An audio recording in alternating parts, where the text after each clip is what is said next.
মাছের মধ্যে লবণ হলুদ মাখিয়ে গরম তেলের মধ্যে বেশ মচমচে করে মাছগুলোকে ভেজে তুলে নিলাম। তবে কি মাছ আছে আমি জানি না, কারণ আমি তো মাছ চিনিই না। তবে রান্না করতে ভীষণ ভালোবাসি আর খেতেও খুব ভালোবাসি। মাছের ঝোলে মশলা দিয়েছিলাম সর্ষে, কাঁচা লঙ্কা, আদা, রসুন আর টমেটো পেস্ট। ব্যাস রেডি হয়ে গেল মাছের ঝোল। আর মাছের সাথে ছিল একটুখানি তেল, তো ভাবলাম বাঁধাকপির তরকারি করি।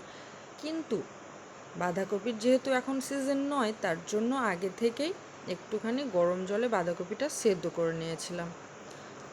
আদা, জিরে, ধনে, শুকনো লঙ্কা, টমেটো কুচি সব কিছুকে আলুর সাথে বেশ ভালোভাবে ভেজে নিয়ে সেদ্ধ করে রাখা বাঁধাকপিটা দিয়ে দিলাম। পরিমাণ মতো লবণ, হলুদ আর চিনির দানা ছড়িয়ে সব কিছুকে নাড়াচাড়া করে 5 থেকে 7 মিনিটের জন্য আবারও ঢাকা দিয়ে দিলাম, যাতে করে খুব সফটলি সেদ্ধ হয়ে যায়। আর এইভাবে আলুগুলোকে গুঁতো মেরে মেরে ভেঙে দিলাম, ওপর থেকে ছড়িয়ে দিলাম সর্ষের তেল। বেশ ভালোভাবে ভাজা ভাজা করে নিলাম। খুব সময় দিয়ে বাঁধাকপির তরকারিটা কিন্তু করতে হয়, তবে খেতে বেশ ভালো হয়। ভেজে রাখা তেল আর ওপর থেকে গরম মশলা দিয়ে সব কিছুকে একসাথে নাড়াচাড়া করে নিলাম। আর শুকনো শুকনো হয়ে আসলে রেডি হয়ে গেল বাঁধাকপির তরকারি। আজকের দুপুরের লাঞ্চ তো